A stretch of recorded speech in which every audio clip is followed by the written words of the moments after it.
15 na ang aktibong kaso ng Mpox sa bansa. Kaya ang mga lokal na pamahalaan sa Metro Manila humihirit na ng malawakang information campaign.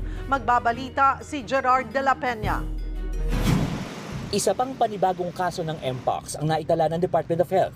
Walang ibinigay na ibang detalye ang DOH maliban sa taga Metro Manila ang pasyente. Sa ngayon, may 11 kaso na ng Mpox sa NCR, 3 sa Calabarzon at 1 sa Cagayan Valley.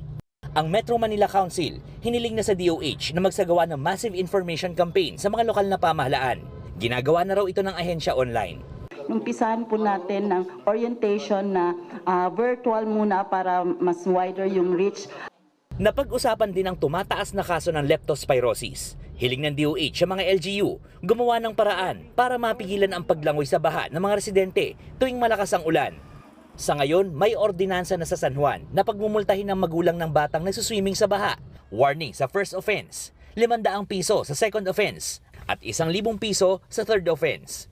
Kung matanda naman ang pasaway, warning sa first offense, 1,000 piso sa pangalawa at 2,000 piso kapag nakatatlong huli na.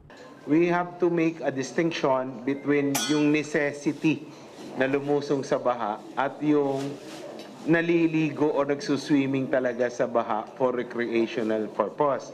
Kasi na-observe ng DOH na may spike ng leptospirosis cases pag nagkakaroon ng baha. And sa kanilang pagtatanong doon sa mga patients, kalimitan dito naligo sa baha rather than lumusong lamang. Maliban dito, humingi rin ng tulong ang Bureau of Animal Industry sa MMDA para madagdagan ng mga checkpoint at masigurong hindi kakalat ang African Swine Fever sa iba't ibang bahagi ng bansa.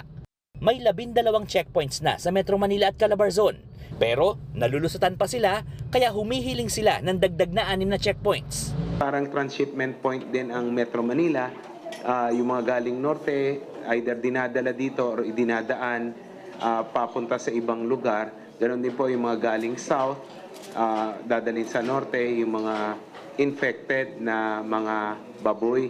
Hindi naman daw nakakahawa sa tao ang ASF at pwede rin kainin ng karne ng baboy na infected nito basta't lulutuing mabuti. Para sa 1PH, Gerard de la Peña, News 5.